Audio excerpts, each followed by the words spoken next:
Hello बच्चों, आइए आज की क्लास में हम लोग एक ऐसे चैप्टर को पढ़ने जा रहे हैं जो बहुत ही बेहतर चैप्टर कहेंगे। इसको टफ नहीं कहेंगे, बहुत कॉम्प्लिकेटिव नहीं है, लेकिन इस चैप्टर से डर सबको लगता है। सुन करके नाम आप गेस कर चुके होंगे कि हाँ ये चैप्टर क्या हो सकता है। और ये है हमारा सर्कल। सही देखें तो ये चैप्टर है हमारा सर्कल, ब्रीथ। क्योंकि ब्रीथ चैप्टर से मैक्सिमम बच्चों को डर लगता है, क्योंकि ब्रीथ आपको पता ही है, एक तो 9th क्लास में भी सर्कल पढ़ना है, 10th में भी पढ़ना है। फिर इसके बाद अगर हम देखें तो जनरल कंपटीशन में आप जाओ तो मेंस में केवल एडवांस पोर्शन में सर्कल का बहुत ही बड़ा योगदान है। तो सर्कल बहुत इंपॉर्टेंट चैप्टर है। आइए एकदम बिना समय गंवाए आज बेहतर तरीके से सर्कल समझेंगे। और हाँ, अगर आप वीडियो को पूरा देख लेते हैं तो इसकी गारंटी है कि आज के बाद से सर्कल में आपके सारे डाउट खत्म हो जाएंगे। तो सबसे पहले हम देखें कि सर्कल होता कैसा है। आप कहेंगे सर यही सर्कल है, बिल्कुल सही बात है, यही सर्कल है। और ये सर्कल एक्चुअल में होता क्या है, ज़्यादा डिफिनीशन पर ध्यान नहीं देंगे क्योंकि बहुत सारी चीज़ें बनानी है और वीडियो भी बड़ा नहीं करना है। तो आप ऐसे देखेंगे कि एक यहाँ पॉइंट है और बहुत सारे पॉइंट इसके इर्द गिर्द में हैं, ठीक है, ऐसे पॉइंट हैं। तो इन सभी पॉइंट का एक हम ऐसा सेट बना लें जिससे कि इस सभी पॉइंट का इस फिक्स्ड पॉइंट से सेम डिस्टेंस हो जाए। तो हम कहेंगे कि ये क्या बन गया, एक सर्कल बन गया। It means circle is the set of all points which have fixed distance from A given point. तो अब बच्चों ध्यान देंगे, एक तो ये हमारा सर्कल बन गया सभी पॉइंट को लेकर के। सर्कल के अंदर कुछ मेन चीज़ें जो होती है आप उसको थोड़ा सा जान लें। जैसे सर्कल जिन चीज़ों से मिल करके बना है, अगर इसके पार्ट्स की बात करते हैं तो इसको हम लोग बोलते हैं आर्क। इन पार्ट्स को बोलते हैं आर्क बोलते हैं। और अगर हम इसके अंदर इस हिस्से को बोले, इसको क्या बोलते हैं, सेंटर कहते हैं। और यहाँ से ए आर्क के किसी एक पॉइंट से जब दूसरे पॉइंट को हम लोग मिला देते हैं तो इस लाइन को हम लोग कॉर्ड कहते हैं। इसको बोलते हैं हम लोग कॉर्ड बोलते हैं। अब ध्यान दिया जाए, ये हमारा कॉर्ड हो गया। अब कॉर्ड में भी बहुत सारी चीज़ें आपको सीखनी है। जैसे आप अगर देखेंगे तो जैसे जैसे सेंटर की ओर हम बढ़ रहे हैं वैसे वैसे इस कॉर्ड का लेंथ भी बढ़ते जा रहा है। जिस वक्त हम सेंटर पे आए हैं उस वक्त सबसे बड़ा कॉर्ड बना है, और फिर जैसे जैसे हम सेंटर से दूर हटेंगे वैसे वैसे इस कॉर्ड का लेंथ क्या हो जाएगा, छोटा हो जाएगा। अब बात ये आती है कि जो कॉर्ड इसके सेंटर से होकर के क्रॉस करता है, इसके सेंटर से होकर के गुजरता है, इस कॉर्ड को हम लोग डायमीटर कहते हैं। इस कॉर्ड को हम लोग डायमीटर कहते हैं। तो बच्चों यहाँ पर ये चीज़ें हम देखेंगे कि जो डायमीटर है यानी जो व्यास है, इसको हिंदी में हम कहते हैं व्यास। तो जो व्यास है वो क्या है, किसी वृत्त की सबसे बड़ी कॉर्ड है। कॉर्ड यानी जीवा। तो किसी वृत्त की जो सबसे बड़ी जीवा होती है वो होती है इसकी व्यास। क्लियर है? अब आइए आगे समझते हैं। व्यास तक की चीज़ों को समझ लिए। अब इसी व्यास को अगर हम आधा कर दें तो ये हमारी हो जाती है त्रिज्या। इसका मतलब ये सीधे सीधे निकल गया कि जो व्यास होता है वो तो ये पूरा हो गया और त्रिज्या आधी हो गई। तो जो व्यास होगा वो त्रिज्या का दुगुना होगा, यानी जो डायमीटर होगा वो 2 × r के बराबर होगा। यहाँ से भी प्रश्न आते हैं, आइए आगे समझते हैं। ये एक फंडामेंटल चीज़ें हो गई सर्कल के बारे में। अब हम देखते हैं अगली चीज़ें। बिल्कुल बेसिक से आपको चीज़ें समझाएंगे, आप वीडियो को एकदम देखते रहिए और सीखते रहिए आज। अब यहाँ पर थोड़ा सा ध्यान देने वाली बात है। फिर हम एक सर्कल बनाते हैं। तो आपने देखा कि एक लाइन जो मैंने खींचा इस सर्कल को काट करके निकल जा रही है।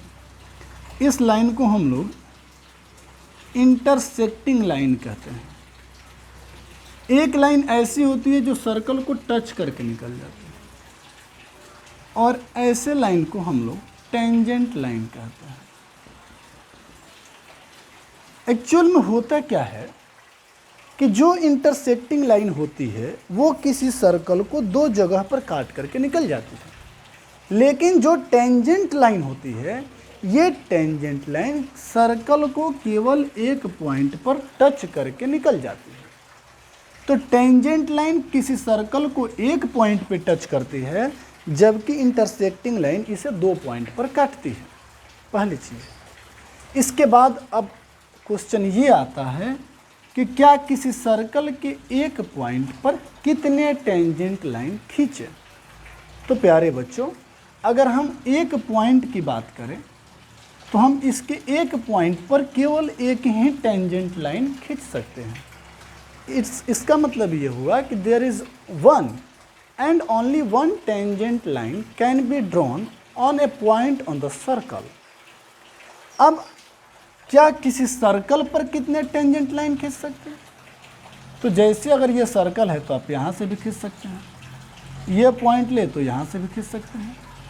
इसका मतलब किसी सर्कल पर तो आप बहुत सारे टेंजेंट लाइन खींच सकते हैं, लेकिन किसी सर्कल के एक पॉइंट पर एक ही टेंजेंट लाइन खींचा जा सकता है। पहली चीज़ है।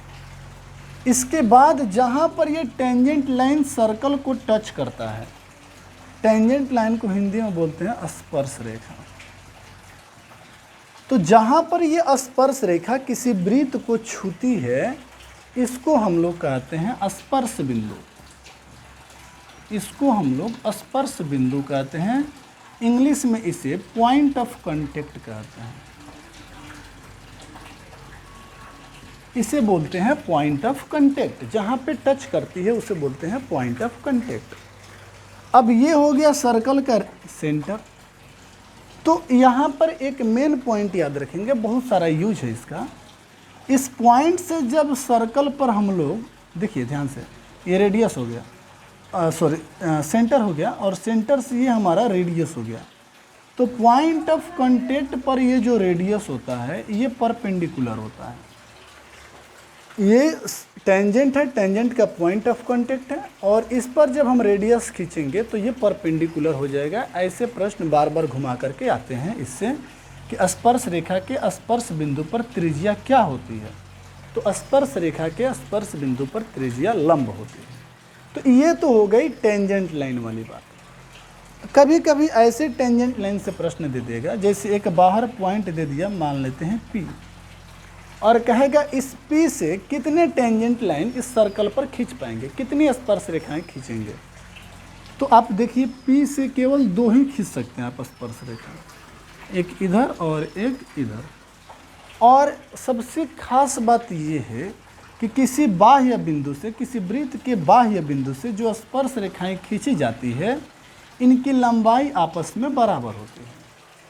यानी the tangent line which is drawn from the outside point of a circle is equal in length. किसी सर्कल के बाह्य बिंदु से जो स्पर्श रेखाएं खींची जाती है वो आपस में इक्वल होती है। एक चीज़ तो ये हमारा क्लियर हो गया स्पर्श रेखा वाली बात। अब आइए आगे बढ़ते हैं और सर्कल के अंदर अब एंगल पे बात करते हैं। आपको संक्षेप में बहुत अच्छे से हम समझाने का प्रयास करेंगे आज कि कैसे सर्कल को हम बेहतर तरीके से समझें। अब आइए देखते हैं इसके अंदर एंगल का फॉर्मेशन कैसे होता है। तो अगर हम पहले एंगल की बात करते हैं तो ये हमारा सपोज करिए सर्कल हो गया, ठीक है भाई, और सर्कल का ये हमारा सेंटर हो गया। तो अगर हम कोई आर्क यहाँ से A और यहाँ से B ले लें, जैसे ये AB आर्क हो गया, तो AB से हम एक बार एंगल बनाते हैं इसके सेंटर पर। AB से एंगल कहाँ बना दिया? इसके सेंटर पर। और इसी आर्क AB से हमने कहीं और एंगल बना दिया, यानी कि इसके किसी अदर पार्ट्स पे। तो मेरे प्यारे बच्चों, जो सेंटर का एंगल होता है ये इसके अदर पार्ट्स के एंगल का दोगुना होता है। इसका मतलब ये हुआ कि अगर यहाँ पर x डिग्री का एंगल बन रहा है तो यहाँ का जो एंगल होगा वो 2x होगा। कैसे होगा, ये प्रूवमेंट की बातें हैं, वो बहुत इजी है। यहाँ से एक हम लोग लाइन ड्रॉ कर देंगे तो आराम से प्रूव हो जाता है। अभी हम प्रूव नहीं करेंगे, आपको बस कंसेप्ट सिखा रहे हैं। तो ये चीज़ें हो गई। इस पर क्वेश्चन कैसे देता है, तो क्वेश्चन इस पर इस तरह से दे देगा। कभी कभी क्या करता है कि यहाँ पर दे देगा 60 डिग्री और यहाँ का मान पूछेगा, तो यहाँ पर सीधी बात है दुगुना होता है तो 120 डिग्री हो जाएगा। कभी कभी ऐसे दे देता है क्वेश्चन, यहाँ पर दे देगा आपका 110 डिग्री और यहाँ पर कितना होगा पूछ देगा, तो यहाँ पर हाफ होगा तो 55 डिग्री हो जाएगा। ऐसे हम लोग क्वेश्चन को करेंगे। एक और चीज़ें यहाँ से आपको हम सिखाते हैं। जैसे ये सर्कल हो गया, ठीक है, और इस सर्कल में ये हमारा सेंटर हो गया, ठीक है भाई। अब इसी आर्क से आप अगर देखेंगे ये ए हो गया और ये बी हो गया, तो इसी आर्क से इस सेंटर पर भी एंगल हमने खींचा, इसी आर्क से हमने यहाँ पर भी एंगल खींचा। और थोड़ा सा इसको सही से बनाते हैं। अगर हम देखें तो ये ऐसे खींच दिया मैंने और इसी आर्क से मैंने यहाँ भी एंगल खींच दिया। मतलब ये समझिए कि एक आर्क लिए और मैंने 3 एंगल बनाया, एक एंगल सेंटर पे और 2 इसके पार्ट्स पे। तो आपको पता है कि जो एंगल यहाँ पर बनेगा x, उसका डबल तो सेंटर पर बन जाएगा तो 2x हो जाएगा। अब ध्यान से समझिए कि इसी आर्क से सेंटर पर भी बन रहा है और इसी आर्क से तो यहाँ पर भी बन रहा है। तो अभी मैंने बताया कि जो सेंटर पर बनता है वो तो आर्क का दुगुना होता है, इसका मतलब कि यहाँ पर आधा हो जाएगा, तो यहाँ 2x है तो यहाँ फिर x हो जाएगा।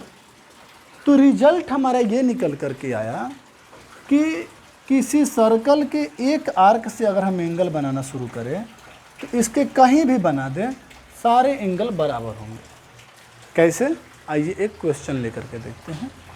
सपोज करिए कि ये सर्कल है और ये इसका सेंटर है O।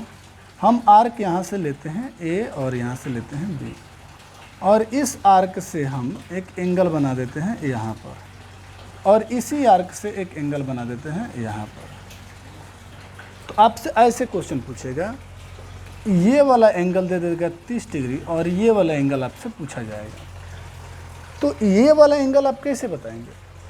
तो आपको अगर देखें ऐसे ट्रायंगल के दृष्टि से तो कुछ भी ऐसी क्राइटेरिया नहीं मिलेगी जिससे कि आप एंगल बता सकें। इसके लिए एक ही चीज़ है कि सेम आर्क AB से बना है, यहाँ भी एंगल, और इसी आर्क से बना है, यहाँ भी एंगल। तो अगर ये 30 है तो ये भी हमारा 30 डिग्री का हो जाएगा। ये हुआ हमारा एक बेहतर कंसेप्ट। आइए इसी तरह से एक और साइक्लिक क्वाड्रिलेटरल का कंसेप्ट आपको हम सिखाते हैं। एक और वीडियो बनाएंगे सर्कल पे, बस ये वाला जो वीडियो है आपकी बेसिक समझ के लिए है। आप वीडियो को बिल्कुल स्किप ना करें, और आप चाहते हैं कि हाँ हमारे अंदर एक सर्कल की समझ आज इससे विकसित हो जाए, तो बस आप इसे देखें।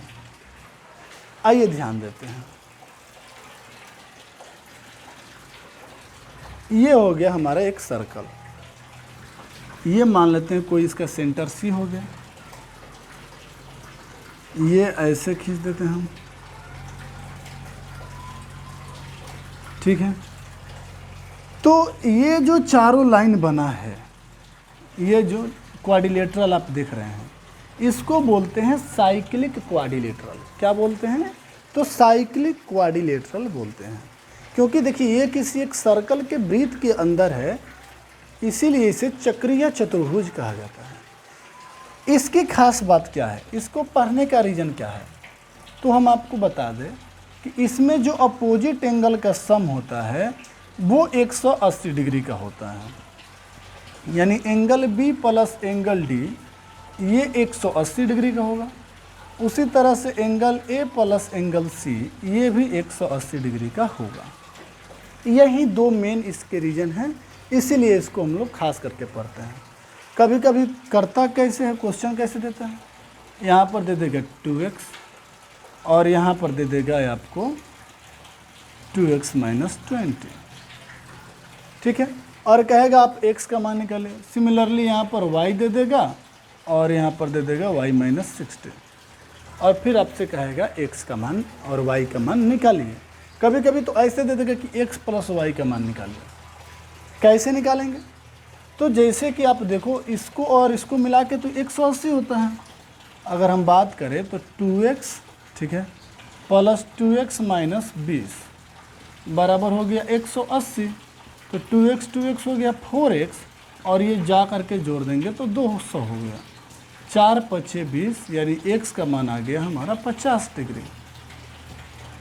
हम अगर y की ओर चलते हैं तो y और इसमें जोड़ दिए y माइनस 60 मिल के हो गया 180। तो y 2y हो गया और ये जा कर के इधर जुड़ जाएगा तो हो जाएगा 240। तो 240 कटा देंगे तो 120 यानी y का मान आ गया हमारा 120। अब आपसे पूछेगा x प्लस y का मान क्या होगा? तो x का मान 50 है और y का मान 120 है तो 170 हो जाएगा। उम्मीद करते हैं आपको वीडियो अच्छा लगा होगा, समझ में आ रहा होगा। ये है सर्कल का एक बेसिक कॉन्सेप्ट। हालांकि मैंने बहुत कुछ समझाने का आपको प्रयास किया है और अगर आपको वीडियो अच्छा लगे तो लाइक शेयर और सब्सक्राइब करिएगा। पसंद ना आए तो कोई दिक्कत नहीं है, आप कमेंट में लिखेंगे, फिर मैं सुधार करने का प्रयास करूँगा। Thank you, have a nice day.